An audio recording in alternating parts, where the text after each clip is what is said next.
This story lives in the shadow of Morlun.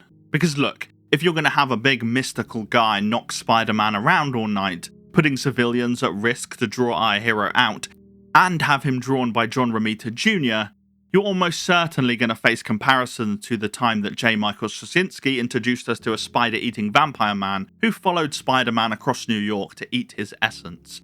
Morlun looms large, and this story isn't quite that good. Maybe it's because today's John Romita Jr. isn't quite at the level of early 2000s Romita Jr., or maybe it's because I'm not 13 years old anymore, but the major fight at the centre of this arc doesn't quite hit as well as it should. But then the story takes a turn, and suddenly the story that we think we're being told is not what we're being told, and we leave this arc with a springboard into some very interesting status quos. But I'm getting ahead of myself. Amazing Spider-Man Volume 7, Issues 6 to 10 are being collected together into a volume called Through the Gates of Hell. But really, it's two stories being told. In the first, Peter Parker is happy. Despite a very spotty attendance record, he's doing well in his new science job, and he's up for a promotion.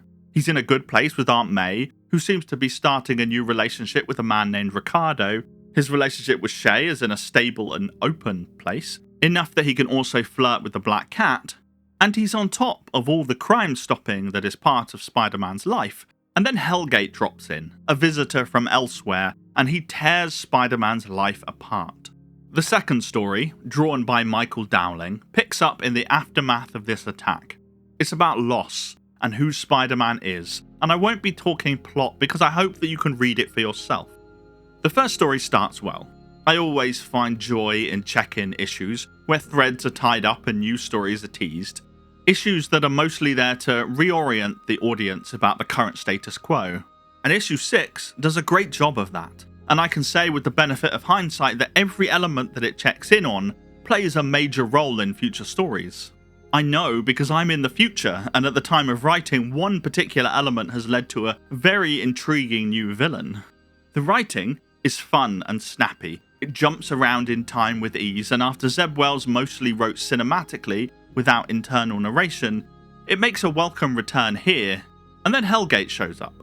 Hellgate is a hulking figure, wearing a helmet reminiscent of ancient Greece or Rome. He comes from another planet, speaks in a fancy font, and he calls Spider-Man Steel Silk.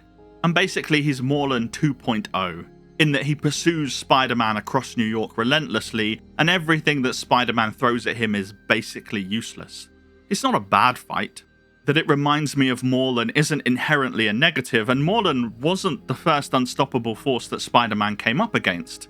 It's got big dramatic attacks like a new way of using webbing and some emotional moments for Peter as he remembers his Uncle Ben's words about protecting other people, but it just doesn't feel as fresh as maybe it needed to.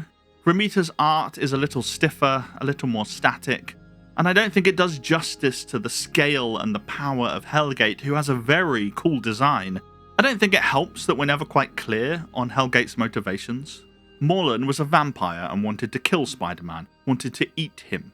There's a straight line between what he wanted and what he was doing. Hellgate is muddier. He's come to take Spider-Man home with him, but then Spider-Man refuses, and so he needs to fight him, but also maybe he's training him. It's a bit unclear. And then there's also 3 figures who were introduced without much fanfare. A scientist, a new hero, and Hellgate's boss, the latter of which speaks in proper nouns that we don't quite understand. So it's all just a little confusing. But hey, a big fight is always fun, and this pretty much delivers. And then we get to the second story, or the second half of this volume. It's weeks after the fight with Hellgate, and issues 9 and 10 really explore the impact that this has on Peter and on Spider-Man, and how the fight changed him as a person.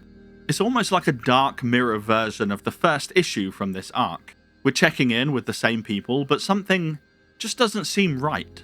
The relationships that he forged are being left to wither, and the fractures that were starting to form in issue 6 have become canyons by issue 9. These 2 issues are beautifully written, and explore a Peter Parker that has lost something in himself. May, in the previous arc and now here, becomes one of the stronger elements of Kelly's writing.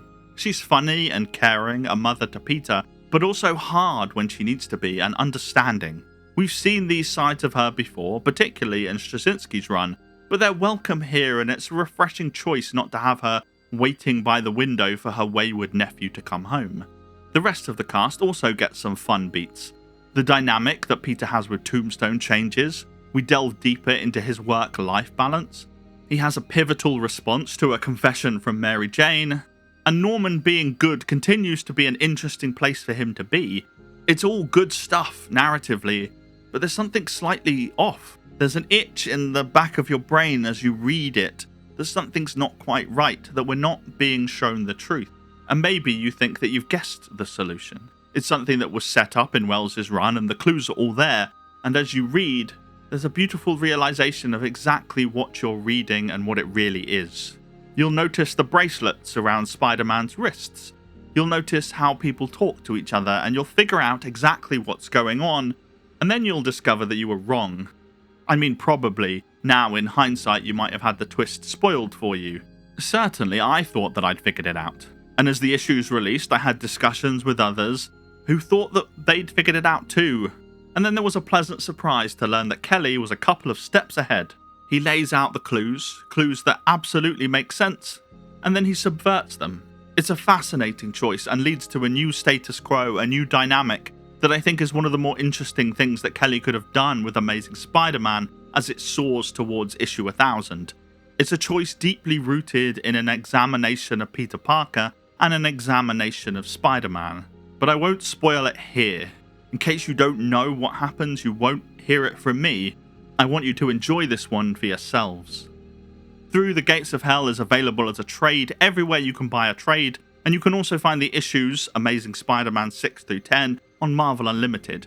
If you've read this arc, let me know what you think in the comments below, and thanks to my patrons listed here for supporting the channel. All of my videos are uploaded ad-free over there, and early if you subscribe. If you'd like more Spider-Man videos, then there's lovely choices here right now, or do subscribe and do the bell thing to learn when the next review drops. Thanks for watching.